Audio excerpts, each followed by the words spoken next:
Assalamualaikum warahmatullahi wabarakatuh. Waalaikumsalam.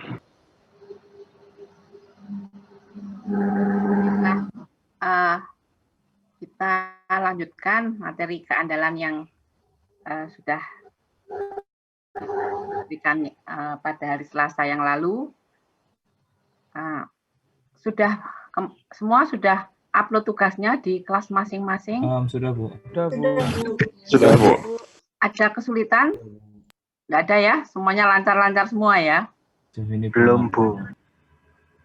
Nah, artinya pada saat memasukkan teknis pemasukannya sudah lancar semua ya? Tidak ada masalah kan? Oke. Ya, baiklah. Saya akan melanjutkan materi yang kemarin. Saya share screen dulu ya. Sebelum ini saya keluarkan dulu materinya.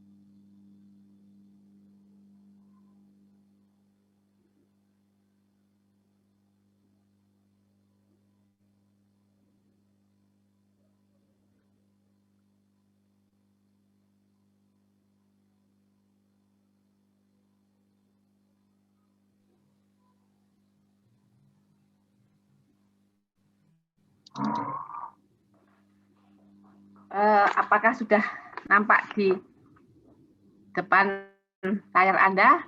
Sudah, Bu. Materi kita ya. Sudah, Bu. Sudah, Bu. Gimana semua pada sehat-sehat ini? Sehat, Bu. Alhamdulillah sehat, Bu. Alhamdulillah ya, semoga semua pada sehat-sehat semua. Ini semua di rumah atau ada yang di kampus? Rumah, Bu. Rumah, Bu. Ya, ya sudah. Kos. Semua. Oh, ada di kos. Yang di kos nggak pulang ini? Ya, Bu. Nggak pulang ya, apalagi yang jauh-jauh nggak pulang. Ya, moga-moga semua pada sehat, sehingga bisa mengikuti perkuliahan selama masa pandemi ini. Semoga semuanya sehat dan berjalan dengan lancar. Dan bagi yang melaksanakan tugas akhir, semoga semuanya juga berjalan lancar, sehingga dalam satu semester ini Anda selesai TA Anda. Terima kasih, Bu. Ya, baiklah, saya lanjutkan materi yang kemarin. Ini saya masuk ke masih pada distribusi kegagalan. Saya masuk ke hazard rate function.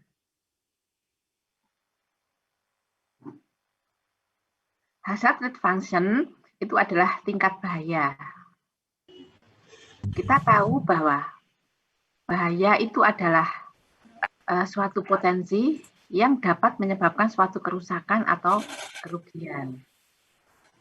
Nah, ini yang perlu diamati di industri. Ini adalah hal-hal yang paling dijaga betul. Jangan sampai ada potensi yang dapat menyebabkan suatu kerusakan atau kerugian.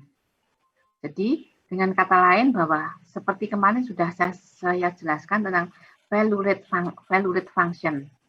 Nah, dengan kata lain ini adalah bagian dari atau merupakan sama dengan hazard rate function ya. Nah, istilah hazard rate function ini sering digunakan di dalam reliability. Nah, sekarang silakan yang mempunyai buku Ebeling dibuka ya di halaman 26. Silakan Anda membuka buku Ebeling di halaman 26.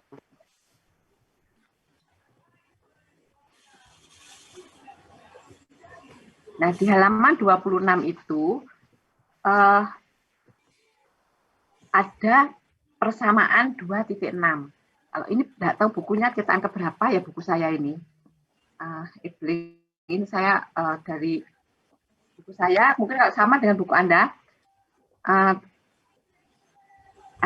halaman 26 persamaan 2.6. Nah, persamaan 2.6 itu adalah persamaan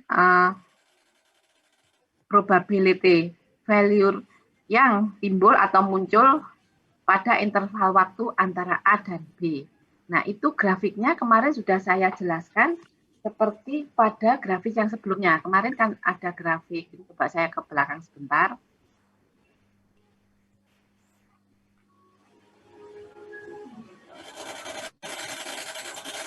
Nah, ini dari sini nih asalnya.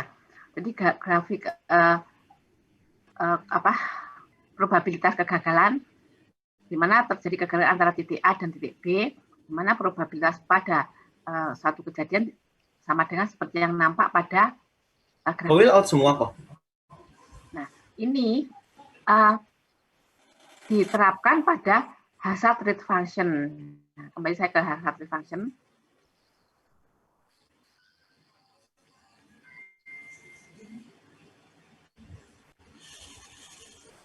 Nah, di sini.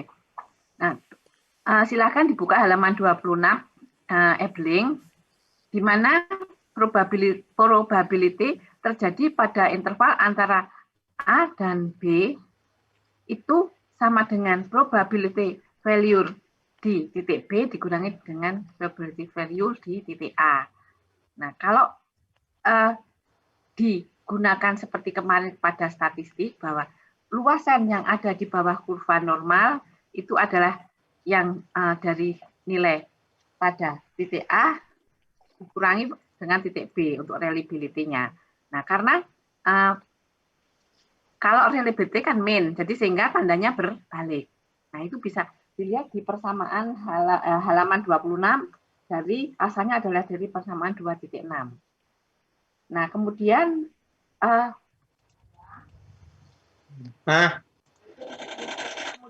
dari situ maka udah sudah selesai, tinggal jemur.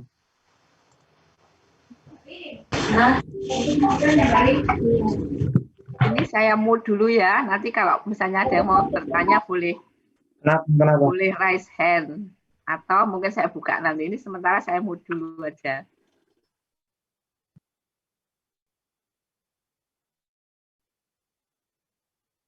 Nah, kemudian dari situ maka ini sebetulnya kaitannya dengan yang kemarin ya. Artinya rumus ini diturunkan dari yang kemarin sudah disampaikan, yang sebelumnya berasal dari persamaan 2.6. Silakan Anda bisa melihat di halaman Ebling nomor halaman 26.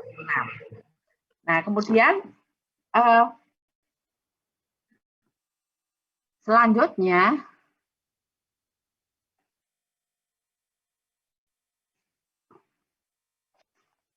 hazard rate function ini adalah bisa dilihat di halaman 28. Halaman 28 itu adalah yang hazard rate function yang ini contoh ya, ini contoh mungkin sederhana, enggak usah ya saya lewati ya, kan rumusnya sederhana ini contohnya. Nah, saya lanjut aja yang di belakangnya.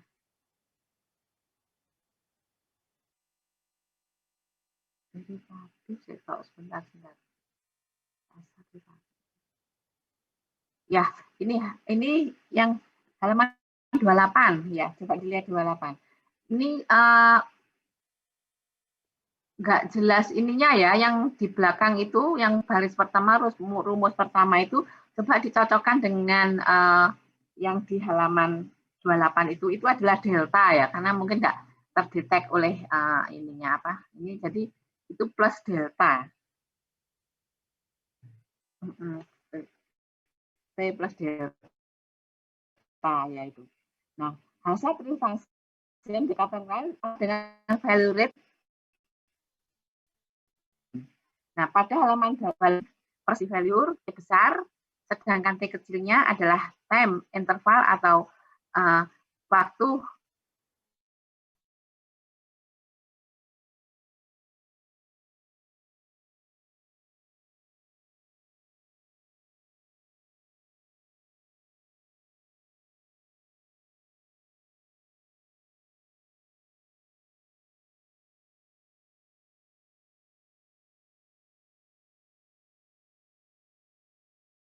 untuk sampai kepada rumus yang ada di bawah, jadi hazard rate function itu sama dengan probability density function dibagi reliability function. Nah, itu bisa dilihat di buku di halaman 28 dan 29. Itu silahkan nanti itu sudah cukup jelas penurunan rumusnya, jadi saya tidak menjelaskan tentang penurunan rumusnya. Di buku saya rasa sudah cukup jelas. Nah, selanjutnya di sini nampak pada baris yang bawah sendiri bahwa probability density function lambda fungsi T itu sama dengan yang sebelah kanan sendiri bawah, itu sama dengan hazard rate function sama dengan probability density function dibagi reliability function. Itu untuk rumus hazard rate function.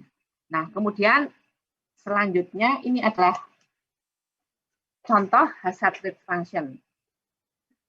Ini contoh ya. Nah, di situ ada grafik di mana hazard rate function fungsi waktu T, jadi fungsi waktu. Nah, di sini ditunjukkan bahwa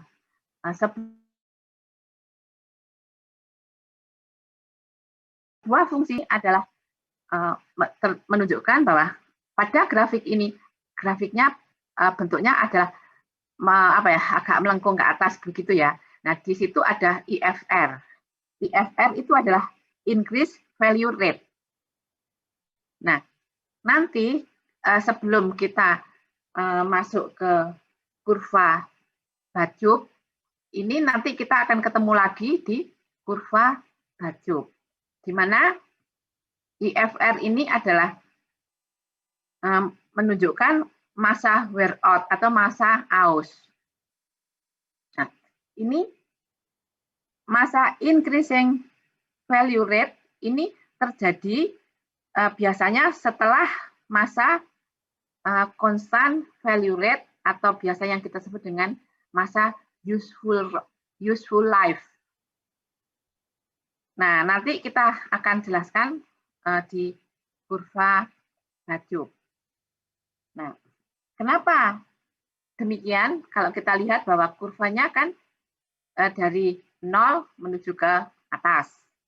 Nah, ini adalah masa increasing value, jadi masa laju kegagalannya tinggi. Jadi dia semakin naik laju kegagalannya. Nah, hal seperti ini disebabkan karena pada kondisi setelah value rate itu terjadi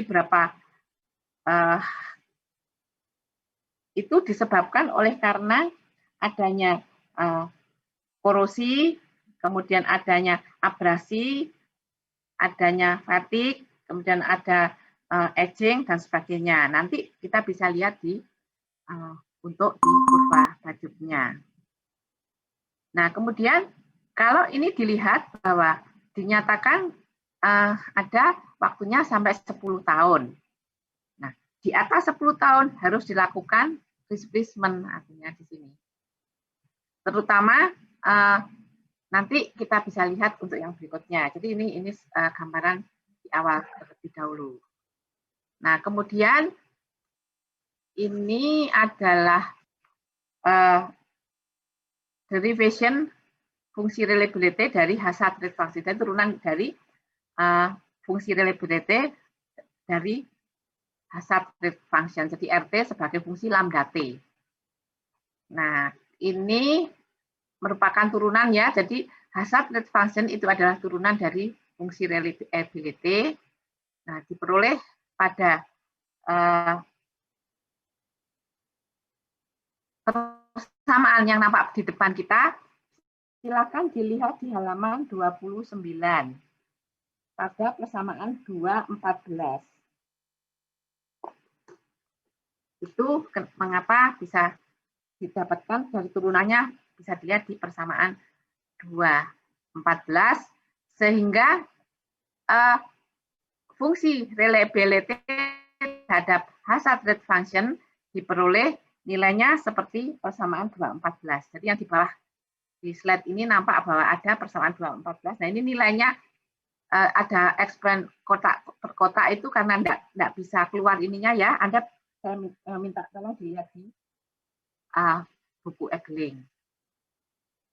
Nah, ini penurunannya sudah bisa dilihat pada buku Egling. Jadi Anda harus punya ya sebaiknya supaya Anda tahu dari mana itu diperoleh. Kemudian ini adalah contoh ya, contoh sudah tidak usah, contohnya sederhana ini yang sederhana. Nah, kemudian saya masuk ke kurva Bajuk. Nah, kita lihat di sini ada kurva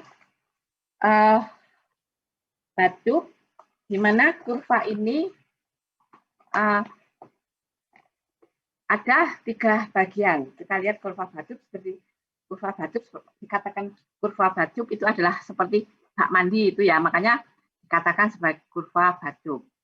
Nah, pada kurva ini itu kita membahas pada kurva ini. Pada dasarnya kita belajar dasar pemikiran konsep reliability atau analisa keandalan itu adalah bertolak dari pemikiran layak atau tidak layaknya suatu sistem untuk melakukan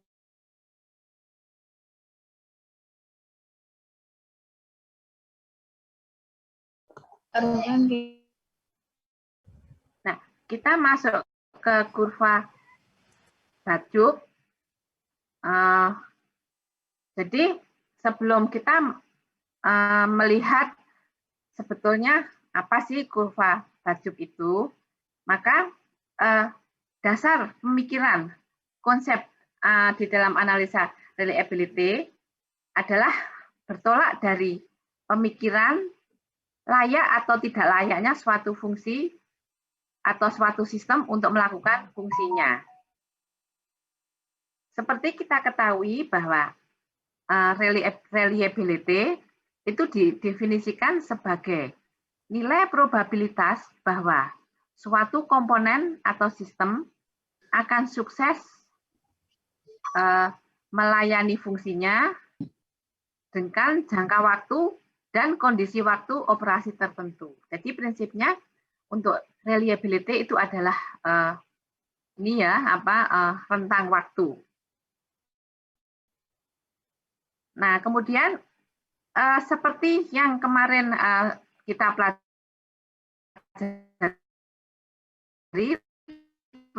rumus untuk reliability dari yang sudah kita lihat kemarin, value rate itu adalah atau dalam masa kerjanya suatu komponen atau sistem akan mengalami berbagai suatu kerusakan. Kerusakan-kerusakan tersebut akan berdampak pada performa kerja dan efisiensi dari komponen atau sistem tersebut. Kerusakan-kerusakan tersebut apabila dilihat secara temporer, maka ia akan memiliki suatu laju, yaitu suatu laju tertentu yang selalu berubah-ubah.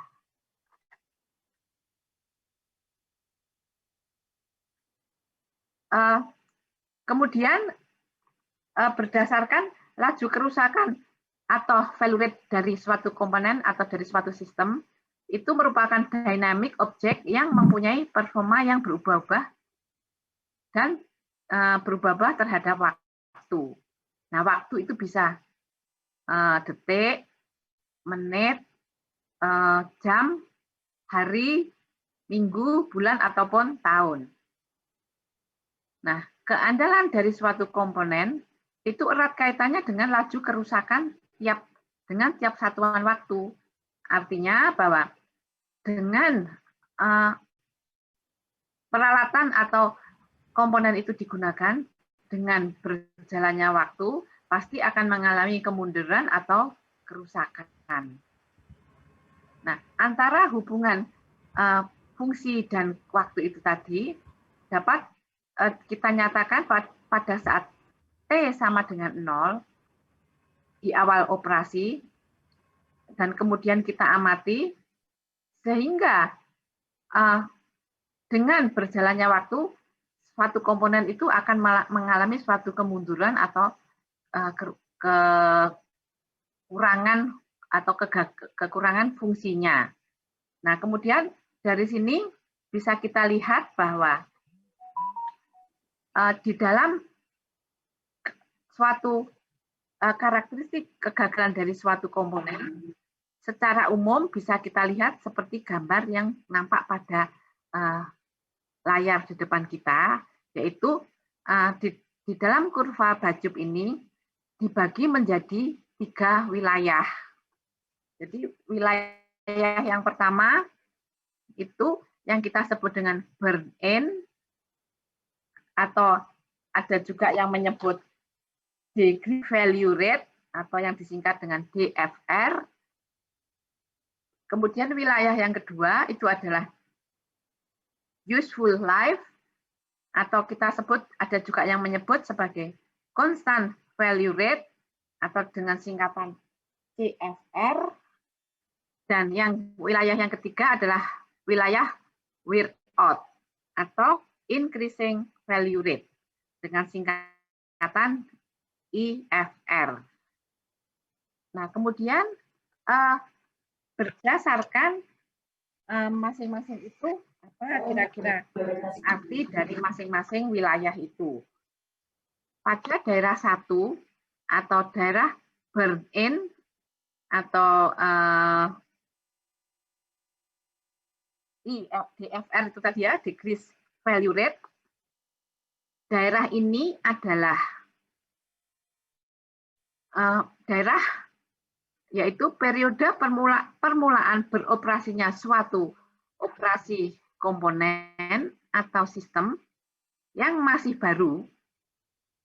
Dan kalau sistem yang masih baru, idealnya itu adalah reliability-nya masih 100%, artinya nilainya adalah maksimal pada suatu waktu itu. Nah, kemudian pada akhir kurva ditunjukkan bahwa laju kerusakan yang awalnya tinggi, nah ini adalah grafik hazard rate function fungsi T ya, jadi lambda T sebagai fungsi T. Jadi kita lihat bahwa pada awalnya adalah hazardnya tinggi. Kemudian pada daerah yang pertama itu ditunjukkan bahwa kurvanya akan semakin laju kerusakannya akan semakin menurun. Nah, kemudian ditunjukkan bahwa yang awalnya tinggi kemudian menurun dengan bertambahnya waktu atau yang kita sebut itu tadi decrease value rate. Jadi semakin menurun. Jadi yang awalnya value-nya tinggi, akhirnya dia semakin menurun. Nah, dengan semakin menurunnya ini, itu bahwa di awal dari kehidupan suatu komponen itu, ini adalah bisa diibaratkan adalah dari awal kehidupan itu ditandai oleh hazard rate yang awalnya tinggi. Dengan berjalannya waktu, dia akan semakin menurun. Nah, sebagian besar kegagalan di daerah ini, jadi kenapa kegagalannya itu tinggi? Nah, sebagian besar itu ditandai oleh karena disebabkan karena cacat desain,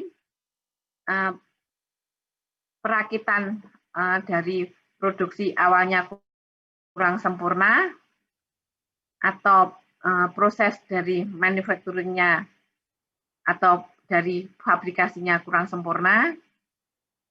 Nah, itu kalau ditinjau dari sisi alatnya.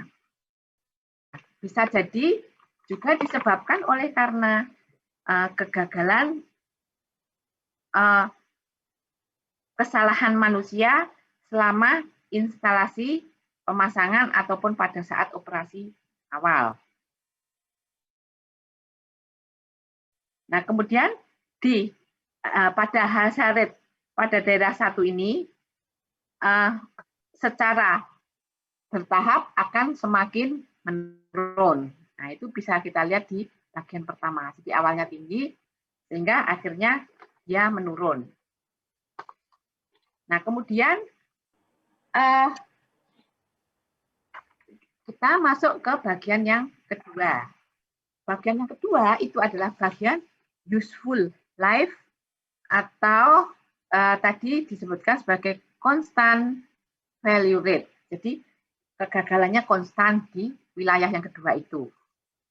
Nah, pada daerah wilayah kedua ini, useful life atau constant value rate yang disingkat dengan CFR. Daerah ini mempunyai laju kerusakan yang paling rendah kalau kita lihat di sini.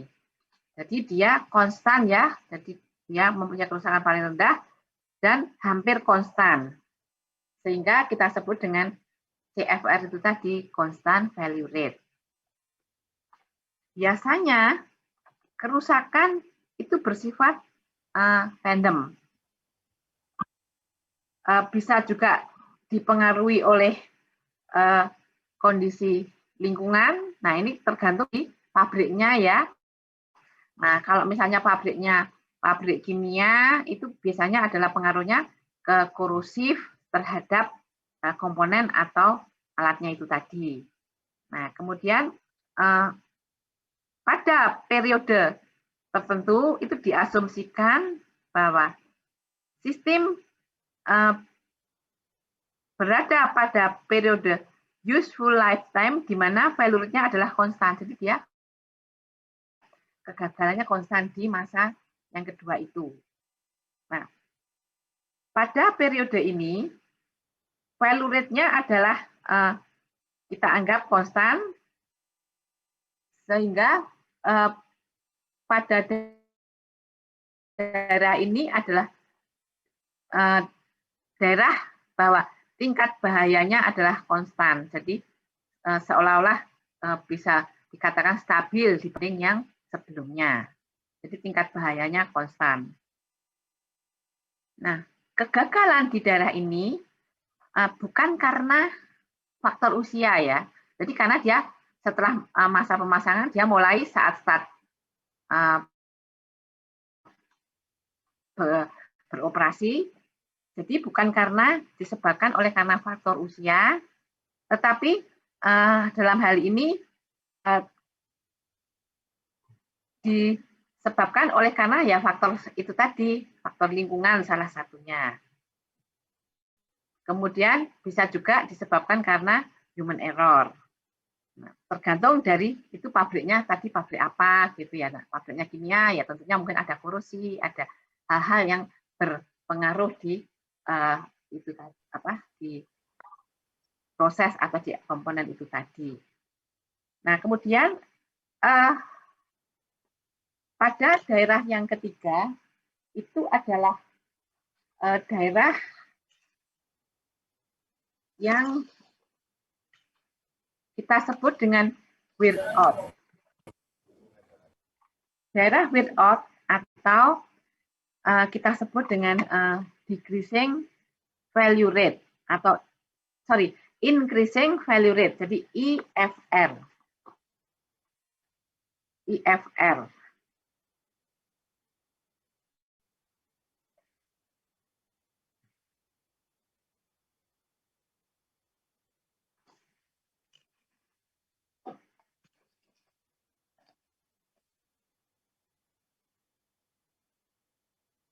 Kemudian dari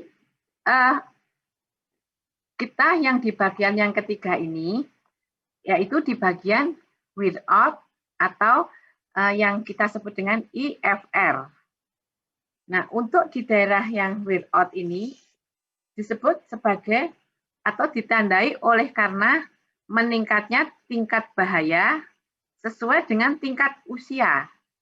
Jadi di bagian yang ketiga ini kegagalan itu cenderung lebih banyak dikarenakan oleh karena usia. Karena usia itu karena apa? Karena akumulasi pemakaian peralatan yang berjalan sekian tahun, ya mungkin bahkan bertahun-tahun, dan akhirnya fungsi dari peralatan tersebut mengalami suatu penurunan. Ya penurunan fungsi ya. Jadi penurunan fungsi yang sifatnya ya seperti yang beberapa hal ya disebabkan karena memang peralatannya atau komponennya itu sudah masanya sudah semakin lama, dia akan semakin kena korosi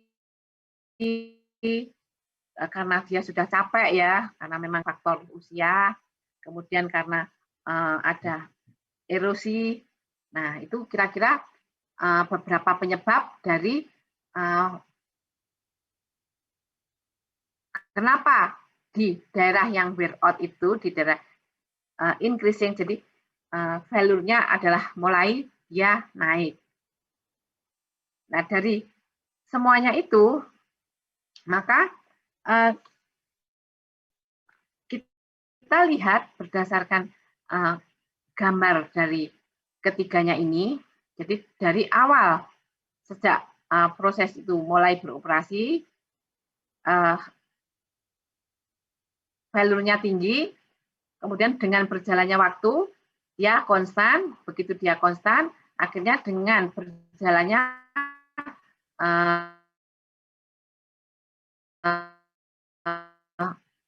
dia kegagalannya. Nah, dari sini peran pemeliharaan atau pemeliharaan yang baik itu sangat diperlukan. Dengan adanya pemeliharaan yang baik dan sesuai dengan jadwal, maka kemungkinan rusaknya komponen atau sebelum terjadinya kerusakan. Jadi kita perlu melakukan preventive maintenance. Dan dengan melakukan preventive maintenance ini, kita bisa melakukan penggantian sebagian komponen saat pemeliharaan sehingga akan bisa menambah umur dari komponen tersebut.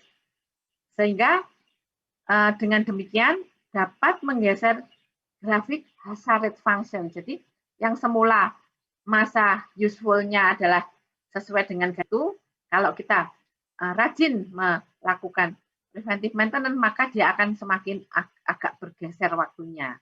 Jadi dia lebih bergeser sehingga umur hidupnya atau useful life-nya dia menjadi lebih panjang. Jadi waktu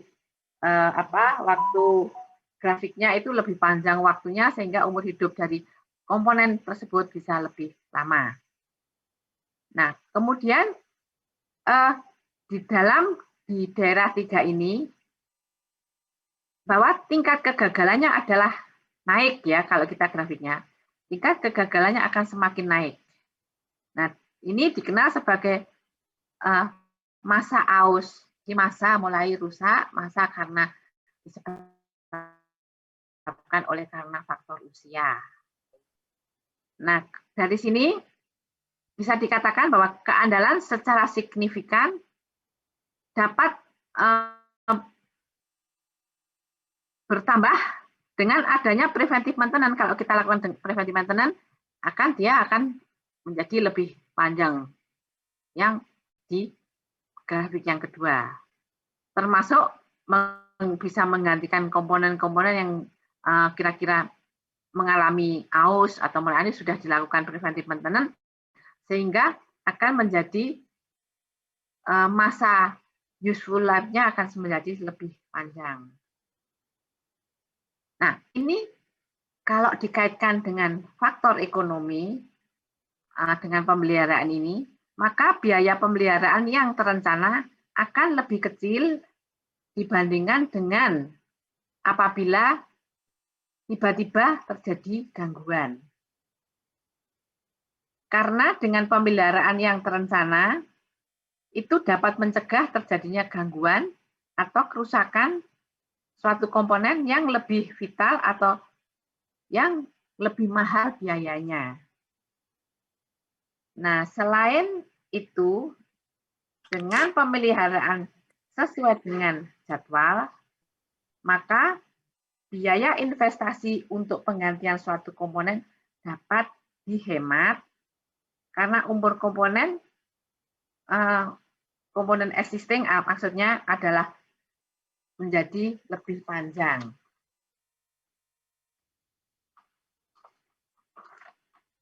Nah, dari apa yang kita lihat pada kurva Bad-Tube di sini, kira-kira apa yang bisa kita simpulkan? Nah, kira-kira ada yang bisa mengambil kesimpulan apa kira-kira kurva Bad-Tube ini kesimpulannya apa setelah saya berikan penjelasan ini? Mungkin ada yang bisa mengambil kesimpulannya? Permisi Bu, mungkin saya izin menjawab. Silahkan ya. Mohon maaf nanti kalau kurang benar Bu. Oh, enggak ada yang enggak benar di sini Mas, enggak apa-apa. Semuanya yang penting adalah ada kemampuan, ada kemauan untuk Anda menjawab. Jadi Anda sudah semester 7, seharusnya Anda harus berani mengungkapkan pendapat. Nah, karena itu kita masih belajar, nanti kita anggap di sini tidak ada yang salah, kita anggap bahwa kita sharing bersama, barangkali jawaban Anda itu ada yang bisa dilengkapi oleh teman-teman Anda semuanya. Jadi yang penting di sini adalah kemampuan atau kemauan Anda untuk berbicara, kemauan Anda untuk mengungkap apa yang Anda ketahui, karena sebentar lagi Anda kan sudah menjadi sarjana, itu penting ya, nanti Anda harus berani mengungkapkan pendapat. Silahkan Mas siapa ini? Bima Bu, saya Bima dari 2018. Jadi menurut saya, 18. kalau kita tinjau misalkan ini adalah sebuah komponen, pertama kali komponen digunakan, fungsinya akan masih maksimal 100%. Namun seiring berjalannya penggunaan terkait dengan faktor usia tersebut, ada ketika di mana fungsi dari komponen ini akan stabil, lalu terkena entah itu faktor eksternal maupun internal, misalnya penggunaan yang salah atau penggunaan operasi yang berlebihan, nanti fungsional dari komponen ini akan menurun seiring penggunaannya tersebut. Lalu dia akan mengalami kerusakan. Demikian jawabannya Mas Bima. Iya Bu. Ya, mungkin kurang lebihnya ada yang disampaikan oleh Mas Bima. Mungkin ada lagi yang mau mengungkapkan pendapatnya juga. Silakan. Saya Bu. Ya, silakan Mas. Nama saya Deandra Hartanto dari angkatan 2018. Jadi menurut saya yang saya tangkap dari penjelasan Bu Roni tadi adalah bahwa suatu komponen ini tingkat kebahayaannya pasti akan bertambah seiring berjalannya waktu. Nah, maka hal tersebut bisa kita cegah dengan cara melakukan preventive maintenance atau pemeliharaan secara berjadwal, dan akan berdampak juga pada faktor ekonomisnya. Jadi akan lebih semakin untung atau hemat. Itu mungkin dari saya. Terima kasih. Baik, itu pendapat dari mungkin yang bisa ditangkap oleh Mas Bima. Ada lagi kah? Kalau Anda bisa menjawab dengan baik, artinya bisa menerima apa yang saya sampaikan. Nah, itu yang perlu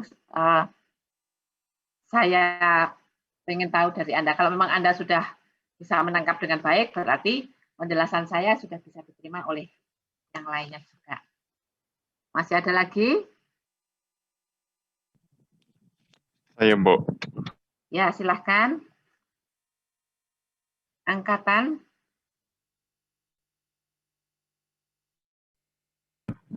Saya Nisvan dari angkatan 2017.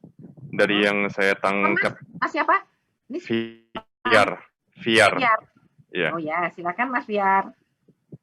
dari yang saya tangkap itu suatu alat akan mengalami kerusakan total walaupun sudah melakukan beberapa perbaikan, baik itu berulang kali ataupun ataupun secara berkala. Dan dengan adanya preventive maintenance, waktu untuk alat tersebut menjadi rusak total dapat itu aja, Bu. Nah, dengan adanya preventif maintenance itu tadi ya. Iya, Bu. Ya baiklah. Dari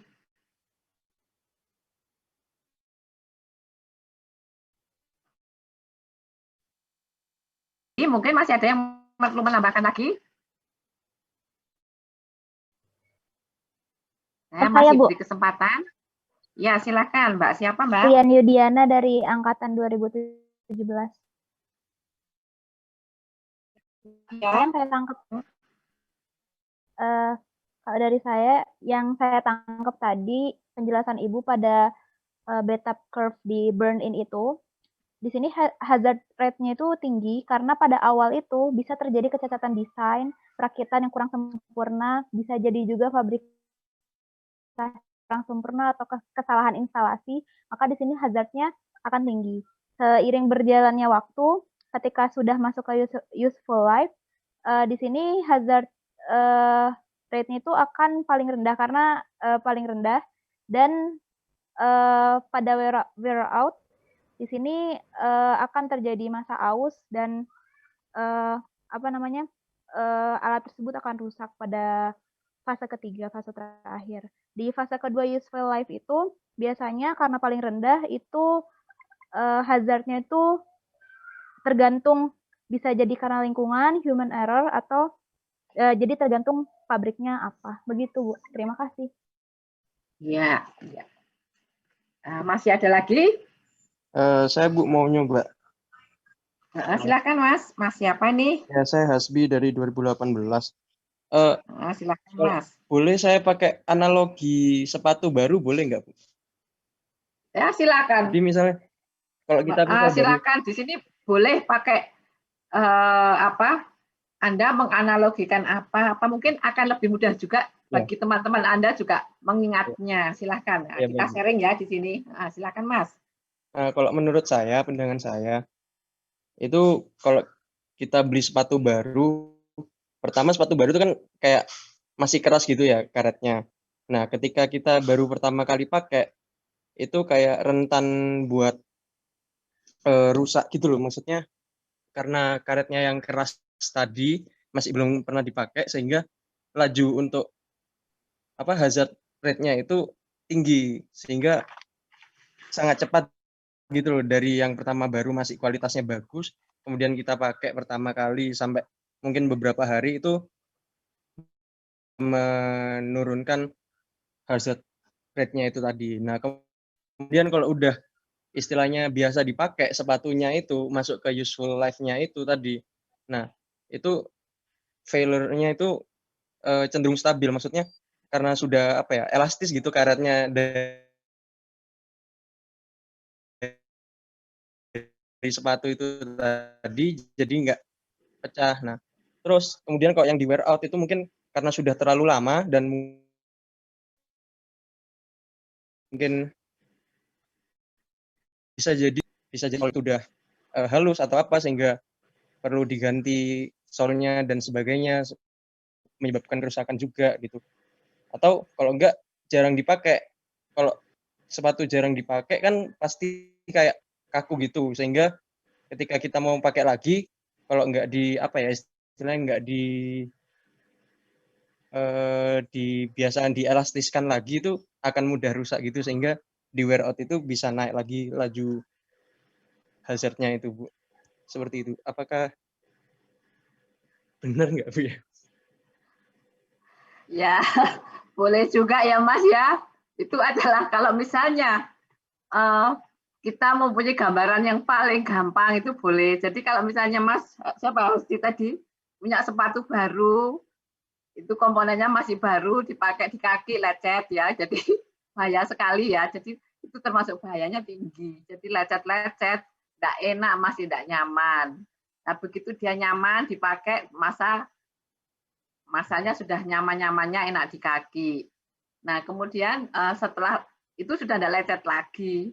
Nah, kemudian di masa yang ketiga itu adalah di wear out itu saat enak-enaknya dipakai, tapi karena sudah usia, solnya jebol. Nah, itu kan sudah mulai berbahaya ya, mungkin nanti ada yang lepas di solnya sehingga Anda nanti bisa kesandung atau apa. Nah, itu bahayanya tinggi ya.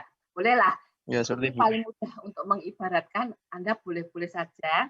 Jadi itu adalah jawaban ke semua dari apa yang sudah disampaikan oleh teman-teman Anda tadi itu prinsipnya adalah artinya yang saya sampaikan tadi itu sudah bisa ditangkap oleh semuanya. Nah, dengan demikian berarti semuanya sudah bisa menerima apa yang saya sampaikan tadi ya. Jadi ini adalah penting dasar dari proses awal saat terjadinya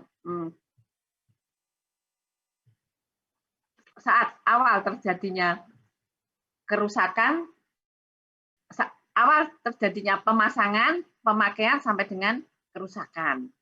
Nah, kemudian jadi dari kesemuanya ini, semua yang disampaikan oleh teman Anda berlima tadi, pada intinya masing-masing itu bisa mengungkapkan dengan cara berbeda, termasuk Anda semuanya yang tadi belum menyampaikan, saya rasa mempunyai cara pengungkapan yang berbeda, tapi intinya adalah sama semuanya.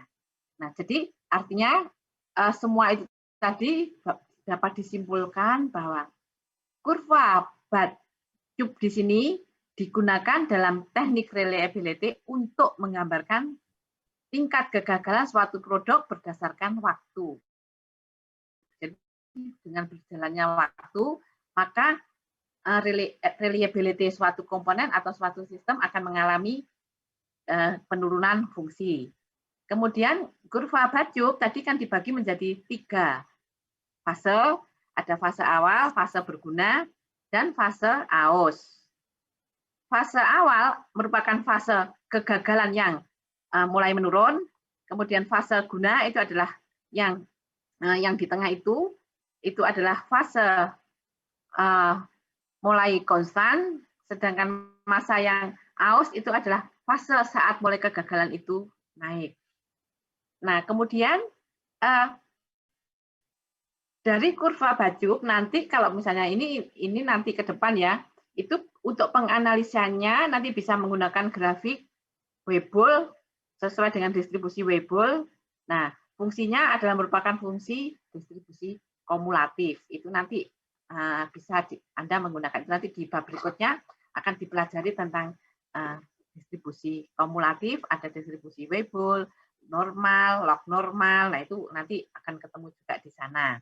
Nah, kemudian kalau dikaitkan dengan masa guna atau masa guna dari suatu produk di sini, itu bisa dapat diukur atau didasarkan pada seperti yang saya sampaikan kemarin, MTBF, mean time between failure, itu adalah untuk produk yang dapat di-repair atau yang dapat diperbaiki, sedangkan untuk MTTF adalah mean time to failure untuk produk yang hanya sekali pakai. Nah, kira-kira itu adalah pengertian dari kurva Bad-Tube di sini. Nah, selanjutnya ini ada kurva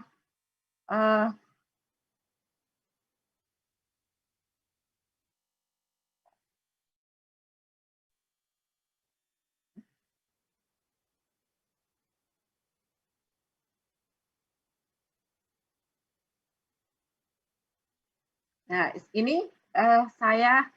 ini kayaknya waktunya sudah diingetin ya, kurang berapa ini? Apakah nanti join lagi? Gimana ini? Kalau mau join lagi juga silahkan. Mungkin ditambah kalau misalnya ya menyelesaikan ini sedikit ya. Nah, sebetulnya sebelum saya lanjutkan untuk yang berikutnya, kurva Bacub di sini adalah kalau dilakukan ini secara teori adalah mengatakan apa yang kita sampaikan tadi. Tetapi di dalam konteks pada pelaksanaan suatu pembangunan pabrik atau suatu industri, bahwa pada tahap yang pertama atau tahap yang burn-in ini, itu adalah ini dilakukan pada saat mungkin nanti Anda kalau misalnya setelah bekerja atau setelah lulus ini Anda masuk ke bergabung di suatu industri. Yang pertama itu adalah di burn-in itu adalah pada saat commissioning dan performance test. Jadi pada saat komponen itu pada saat pemasangan, kemudian masing-masing komponen itu dites satu persatu. Nah, itu termasuk individual test. Jadi masing-masing komponen dites. Nah, setelah masing-masing itu dites, kemudian dites secara keseluruhan. Nah, ini yang termasuk di sini adalah di masa burn-in di sini adalah pada saat installation, di mana pada saat installation ini pada saat pemasangan alat, baik itu mechanical, electrical, instrumentation. Kemudian pada saat individual test, jadi masing-masing peralatan itu dites. Kemudian yang ketiga adalah setelah semuanya dilakukan seperti itu, maka dilakukan commissioning secara menyeluruh. Dan yang terakhir adalah performance test. Nah, kalau memang sudah berjalan dengan baik, yang di awal mulai dari tingkat kegagalannya tinggi, akhirnya semakin menurun. Nah, setelah pada masa konstan, itu adalah pabrik beroperasi dengan normal. Dalam kurun waktu bisa 10 sampai 30 tahun ke depan. Nah, kalau memang rajin melakukan preventif, ya mungkin dia akan semakin panjang usianya. Nah, setelah 10 atau 30 tahun setelah dia berjalan itu tadi, maka dia mulai aus. Komponen-komponen itu ya mulai aus sehingga akhirnya kalau tidak dilakukan suatu preventive maintenance, akhirnya dia bisa sampai pabrik itu breakdown. Gitu. Kalau itu diaplikasikan di suatu konteks pada pelaksanaan pembangunan suatu proses perjalanan suatu pabrik. Nah, kemudian saya lanjutkan ini.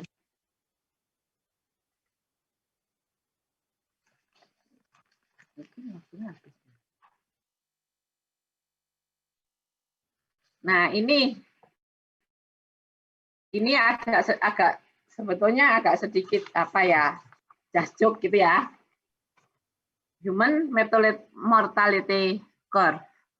Nah, ini kalau kita lihat pada tabel yang ada sebelah kanan itu kan ada usia, age ya. Kemudian ada male, ada female. Nah, grafik yang ada di tunjukkan pada layar itu adalah grafiknya male. Jadi probabilitas kematian male yaitu ya. Lah ini diibaratkan kayak manusia ya. Nah, coba kita lihat. Kira-kira grafik di sini ini apa artinya? Ada male, ada female. Nah, siapa yang bisa mengartikan dari grafik ini? Ini grafik male-nya sudah tergambar. Lah, grafik male-nya kira-kira di mana letaknya? Apakah di atasnya atau di bawahnya?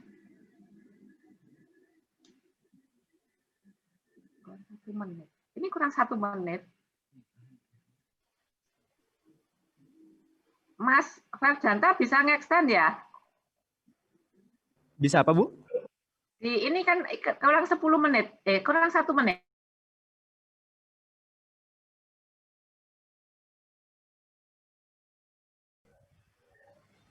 Coba bisa kita lihat bahwa ini adalah ada grafik human mortality curve. Ya, ini bahwa di situ ada usia, kemudian ada male, ada female. Nah, di situ ditunjukkan bahwa probability male death itu yang male ya. Nah, sekarang kalau yang female itu grafiknya berada di mana? Di bawahnya. Ya, Bu. Kalau Di bawahnya, Bu. di bawahnya. Ya, di bawahnya ya. Nah, kalau misalnya ada dua grafik yang male berada di atasnya dan female-nya ada di bawahnya, kira-kira apa artinya? Tingkat apa ini? Tingkat apa? Kematian ya? Ya, Bu. Ya, kematian. Nah, kira-kira gimana? Kalau diambil kesimpulan itu bagaimana? Berarti tingkat kematian male-nya lebih tinggi daripada Male-nya lebih tinggi apa lebih tinggi female? Lebih tinggi laki-laki, Bu. tinggi yang male, Bu. Lebih tinggi laki-laki ya tinggal kematiannya ya. Ya, Bu. Ini bukan saya yang membuat ya. Bukannya saya yang buat karena saya female ya. Nanti yang laki-laki bisa protes ini. Ini saya dapat dari aslinya ini kok dari apa? Aslinya bukunya Ebling ini. Jadi bukan saya yang membuat. Jadi kalau kita lihat, wah ini ya ini jaduk aja sebenarnya di bukunya tidak ada ini. Ini dari Eblingnya, jadi saya dapat saja dari sana, bukan saya yang membuat. Jadi kalau seperti ini kan pada prinsipnya bahwa manusia itu juga begitu ya, mulai kalau dikurvakan Bajub itu kalau memang yang dalam keadaan normal itu mulai dari lahir kemudian konstan hidupnya sampai akhirnya dengan faktor usia kan juga semakin komponen-komponen juga semakin menurun ya. Nah ini dia membuat grafik seperti ini bahwa probabilitas mortality dari seseorang adalah seperti itu. Jadi kalau misalnya dengan data seperti ini bahwa grafik tingkat kematian male-nya itu lebih tinggi dibandingkan dengan tingkat kematian dari female-nya. Jadi bukan saya yang membuat ya, karena saya female, bukan saya. Ya baik, ini ya untuk ini aja, ilustrasi aja. Nah, saya lanjutkan, saya masuk ke yang ini tadi. Nah, masih ke kurva ini tadi ya. Ini dibedakan antara burn in, useful life, wear out. Nah, ini karakteristiknya masing-masing bagian ini, bahwa pada saat burn in itu kira-kira disebabkan apa saja. Tadi sebenarnya secara sepintas sudah disebutkan. Nah, ini adalah secara pengelompokannya bahwa penyebab dari burn in adalah karena cacat pabrik, kemudian cacat pengelasan, kemudian alat karena ada alat yang defect, kemudian quality control-nya kurang teliti, kemudian tenaga kerja misalnya kurang mampu atau tenaga kerja yang masih baru. Nah, kira-kira di burn in itu disebabkan oleh karena itu. Nah, kemudian hal ini bisa diatasi dengan yang ada di bawahnya itu, yaitu dengan pengujian testing itu, kemudian dengan screening, kemudian penyaringan ya dengan quality control yang bagus, kemudian dengan tes penerimaan bahwa memang itu sudah berfungsi dengan baik. Nah, kemudian yang di bagian tengah itu adalah useful life, itu biasanya gangguan itu disebabkan oleh karena faktor lingkungan, beban yang random itu ya, karena ada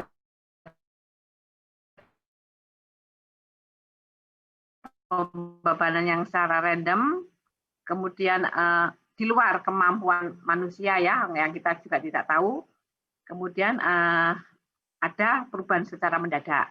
yang tidak bisa kita prediksi. Bu, Nah, semuanya itu teman-teman menunggu di ACC, Bu, di Hah? meeting room ya. Oh, Mas Ferdanta sudah Iya, belum sudah nggak ini bisa ya? jadi co-host Oh, tadi, Bu. oh tadi mati karena mati Iya, ya? Bu. Iya, iya.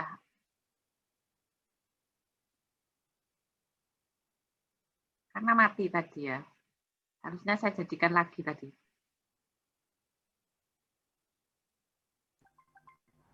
Udah bisa masuk ya?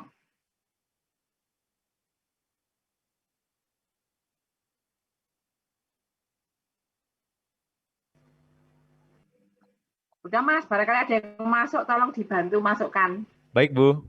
Maaf tadi lupa ngingetin, Bu. Iya, saya juga lupa. Saya kira saya juga nggak ingat kalau mati ya itunya putus ya. Ya sudah, ini saya lanjutkan. Untuk masa useful life atau constant value rate itu beberapa penyebab kegagalan itu bisa diatasi dengan adanya pemasangan secara redundant. Jadi kalau misalnya kira-kira komponen atau sistem itu kira-kira tidak boleh mati, sehingga dilakukan redundant supaya nanti pada saat terjadi trouble di sistem yang satunya lagi itu bisa mengcover sehingga proses tetap berjalan pada beroperasi secara normal, jadi tidak sampai adanya breakdown. Nah, kemudian yang masa wear out, jadi pada masa aus itu penyebabnya adalah fatigue karena crack fatigue itu karena beban berlebih, adanya korosi, aging karena penuaan, komponennya menjadi tua, kemudian karena gesekan. Nah, semuanya itu yang terjadi di masa wear out. Nah, itu bisa diatasi dengan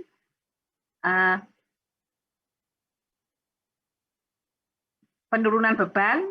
Kalau misalnya tadi terlalu beban berlebih, kemudian dengan dilakukan preventive maintenance. Kemudian dengan cara part replacement, jadi mengganti peralatan-peralatan yang seharusnya bisa menyebabkan satu kegagalan, kira-kira sudah bisa diprediksi bahwa memang peralatan tersebut harus segera dilakukan penggantian. Nah, kemudian yang berikutnya ini adalah average value rate. Ini adalah didapatkan di antara dua waktu, antara T1 dan T2. Nah, ini bisa dilihat di persamaan 216 dan 215. Jadi dari persamaan 216, 15, dan 14, maka ini untuk penurunannya bisa dilihat di buku ya. Anda punya bukunya, jadi saya tidak usah menurunkan penurunan rumusnya. Nah, di buku sudah cukup jelas. Anda bisa membaca dari bukunya. Nah, kemudian ini berikutnya adalah ini contoh ya, contoh. Nah, ini yang berikutnya adalah conditional reliability. Conditional reliability itu adalah bisa dikatakan adalah masa burn-in ya. Adalah reliability pada komponen atau pada sistem di periode masa burn-in, yaitu pada daerah 1 tadi, atau pada saat T sama dengan 0, atau setelah masa garansi, atau setelah masa conditional didapatkan pada waktu T besarnya sama dengan 0. Nah, ini dinyatakan dalam bentuk persamaan seperti itu. Jadi pada saat event A yang grafik A yang di depan tadi, dan yang B pada saat event B tadi. Nah, kemudian pada persamaan yang di bawahnya itu dilihat di buku, silakan dilihat di buku di halaman 33, maka setelah dari atas itu didapatkan pada persamaan 2:17 di halaman 33 yang dikotai di bawah itu. Nah, dilihat di buku ada di persamaan 2:17. Nah, berikutnya ini masa residual. Residual mean time to failure. Nah, residual itu adalah apa? Secara arti sesungguhnya adalah sisa ya. Artinya adalah misalkan ada suatu komponen, jadi residual mean time to failure itu adalah misalkan ada suatu komponen dengan desain life, dengan desain masa hidupnya, misalkan 5 tahun, nah, harusnya pada tahun kelima alat tersebut itu harus sudah gagal atau sudah mati. Nah, ternyata di tahun kelima itu dia masih bisa hidup. Nah, sisa hidupnya itulah yang disebut dengan residual mean time to failure.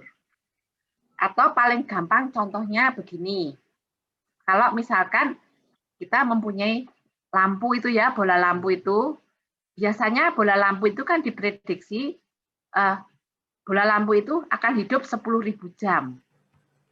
Nah, ternyata Anda menyalakan sampai dengan 10.000 jam, lewat 10.000 ternyata masih bisa dipakai. Nah, sisa waktunya itulah yang kita sebut dengan residual mean time to failure. Nah, dengan sisa hidupnya yang kita katakan mean time to failure itu adalah semakin hari juga akan semakin menurun.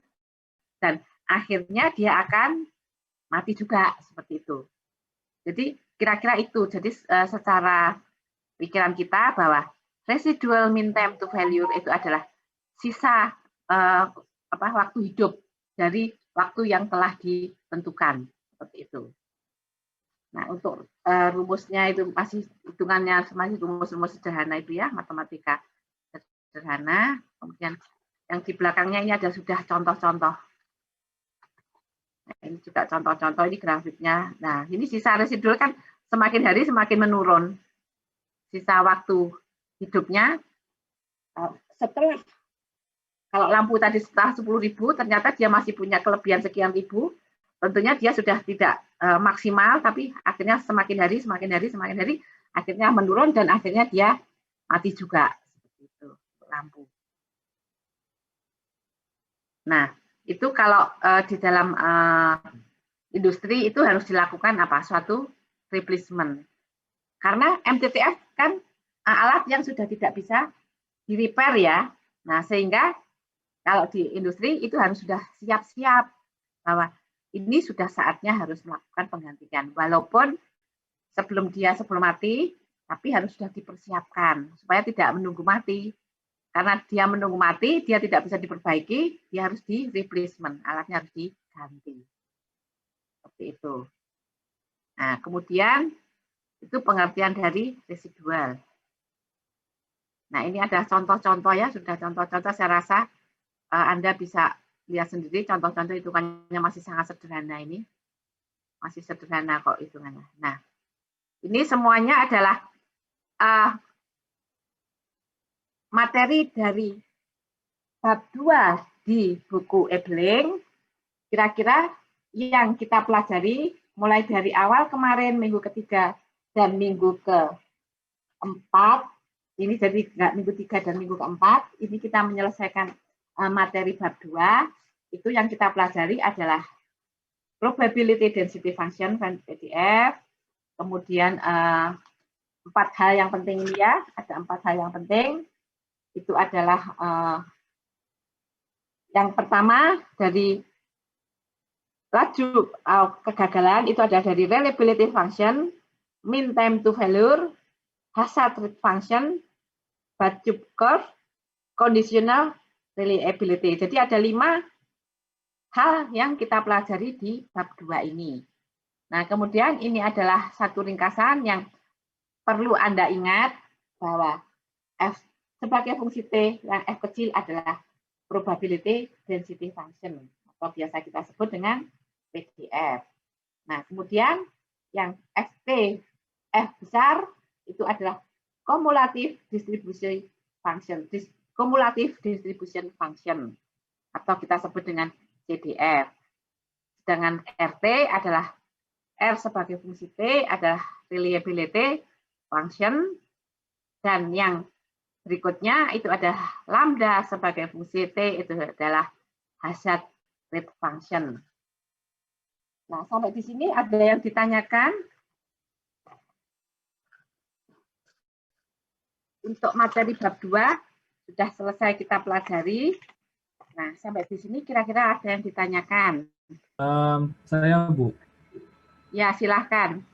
Baik, nama saya Ado Adantia Biasa 023 ya 023 125 Bu 17 ya. Mohon maaf barangkali ada yang dari dengan sendiri ada dengan saya sendiri ada yang terlewat. But kurva ini terputus-putus suaranya. Agak terputus-putus, saya nggak mendengar dengan baik. Silahkan diulang.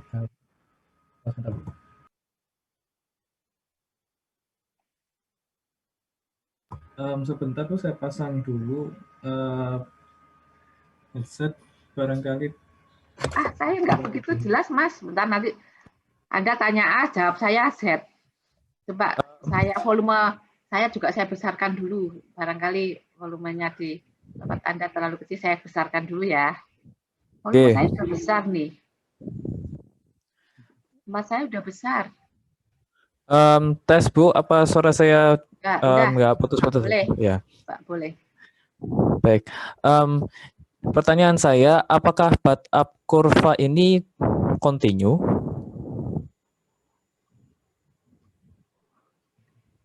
Maksudnya bagaimana? Continue itu bagaimana? Jadi gini, yang di pikiran saya itu semisal tadi pembahasan yang mengenai komponen yang terakhir bahasan mengenai komponen yang aus itu yang ada di kurva yang bagian kurva yang paling kanan yang apa itu wear out bukan namanya ya. Ya.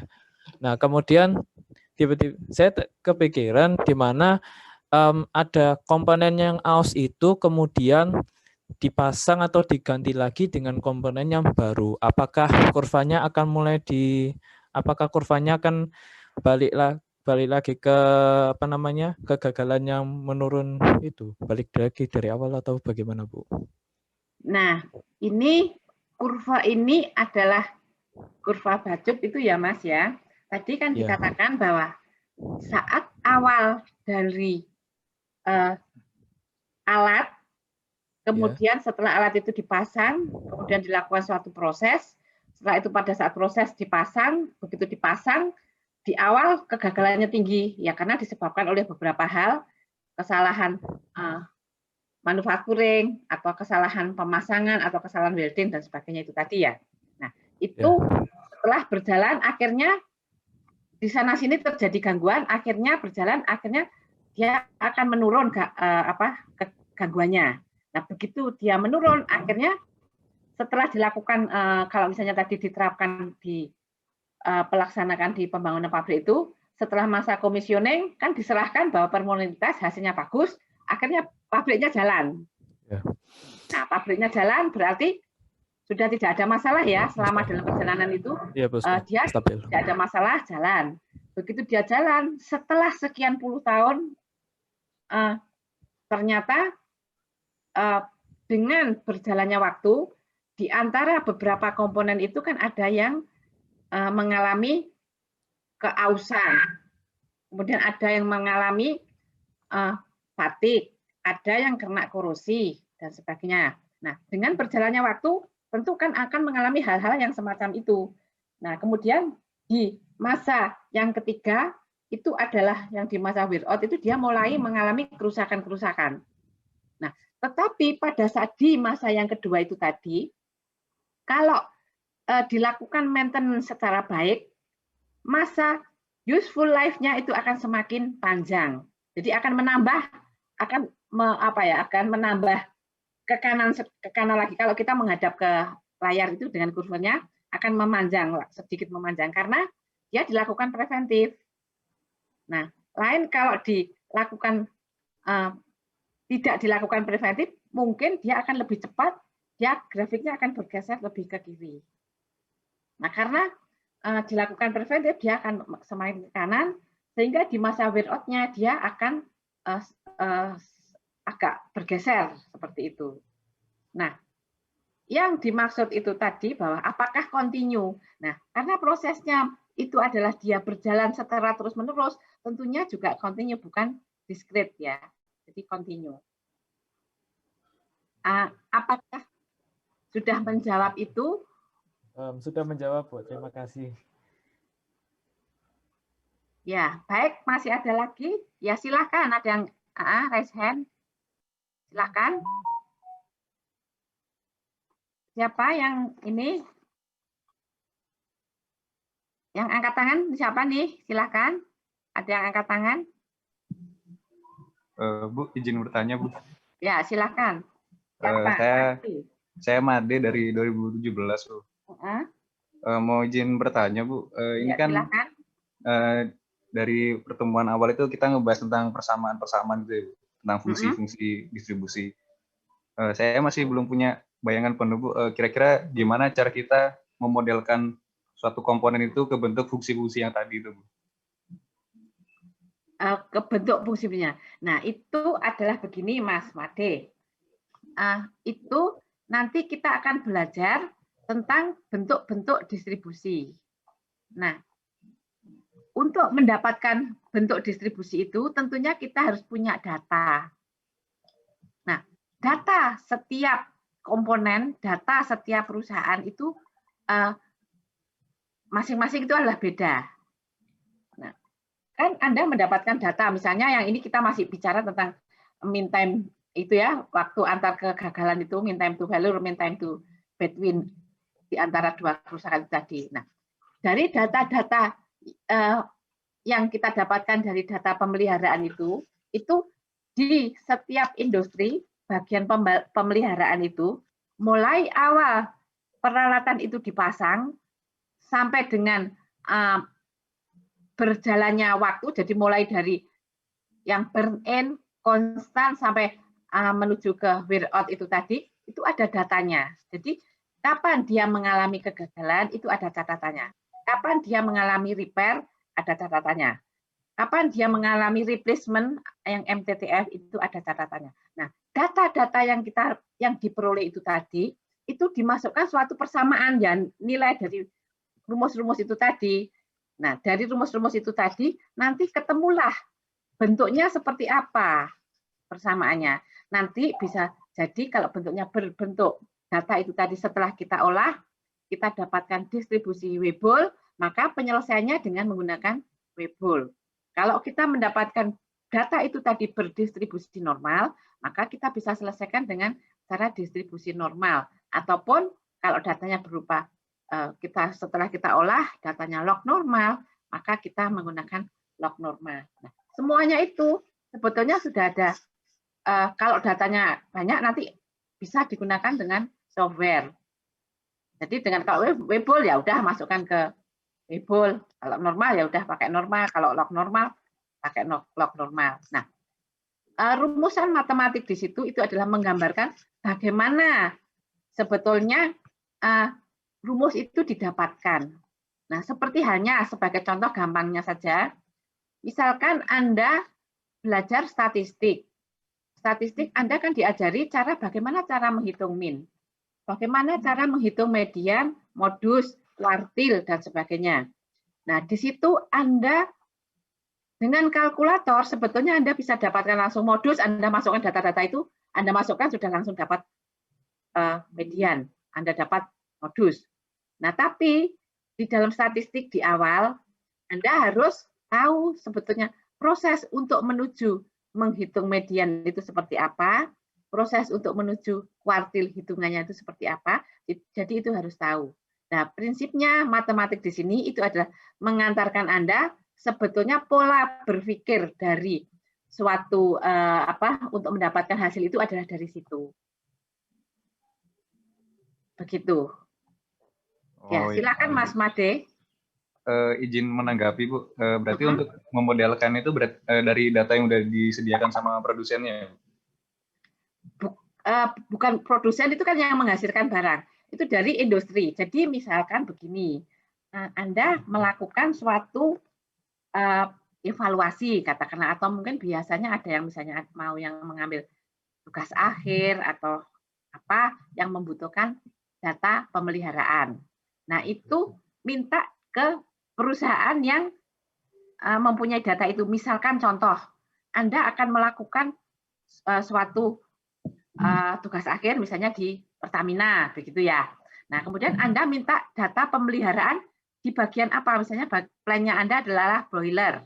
Anda minta data di plan boiler.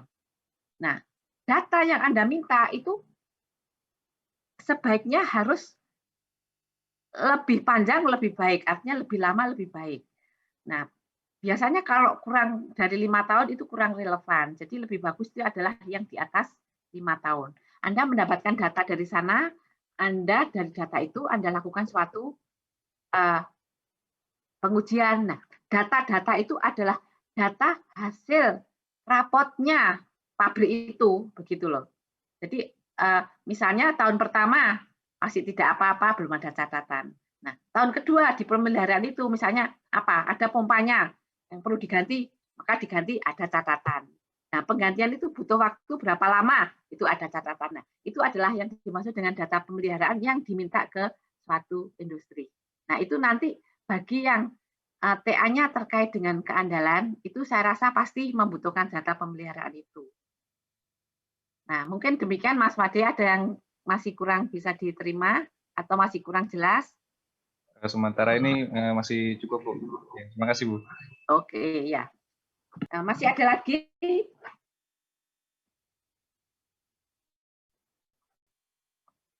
Ini waktunya kurang 10 menit. Nah, ini karena materi di bab 2 ini sudah kita selesaikan, maka ini saya berikan PR lagi ya, untuk dikumpulkan minggu depan.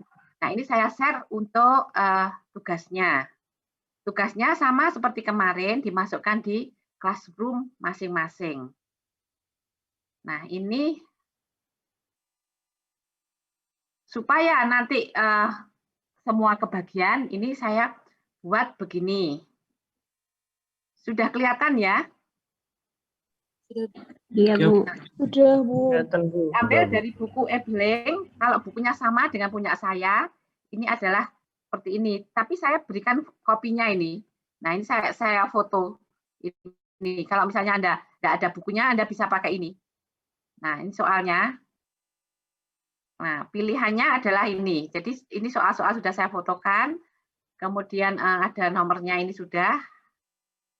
Ya sama dengan kemarin. Nah, ini adalah ini. Jadi yang mempunyai NRP Gasal itu ambil nomor Gasal yang belakangnya. Yang ber-NRP genap, ambillah yang nomor genap. Nah, dikumpulkan di classroom masing-masing. Kan kita kuliah hari Selasa ya. Nanti paling lambat hari Senin jam 23.59, jadi malam hari. Ya, silakan ada pertanyaan supaya semua mencoba latihan, supaya semua juga paham. Dengan semakin banyaknya latihan, saya rasa akan mempermudah Anda untuk memahami. Ya, ada pertanyaan kah? Ya, Bu, saya Iza. Ya, silakan, Mbak. Untuk PR yang kemarin itu dikumpulkannya di pertemuan 2 ya, Bu? Yang PR kemarin?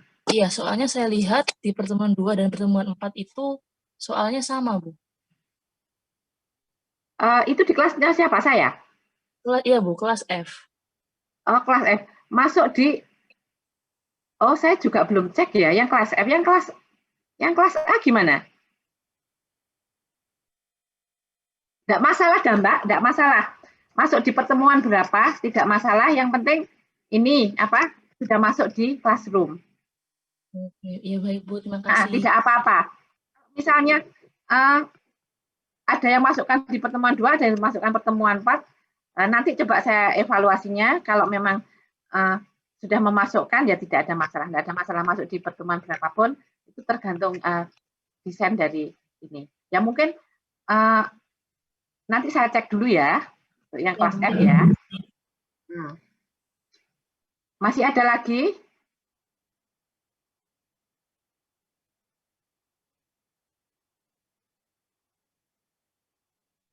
Ya, kalau tidak ada, saya kira sudah paham semua.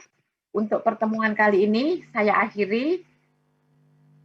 Sampai ketemu di materi yang berikutnya nanti hari Selasa. Ya, baiklah. Saya akhiri. Wassalamualaikum warahmatullahi wabarakatuh. Waalaikumsalam warahmatullahi wabarakatuh. Terima kasih Bu. Semoga semua pada sehat ya. Terima kasih Bu. Amin. Terima kasih Bu. Terima kasih Bu. Terima kasih Bu. Terima kasih Bu. Terima kasih Bu.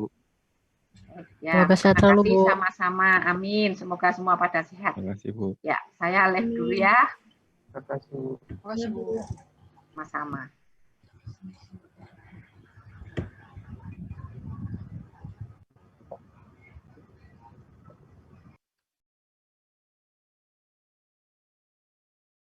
Waalaikumsalam.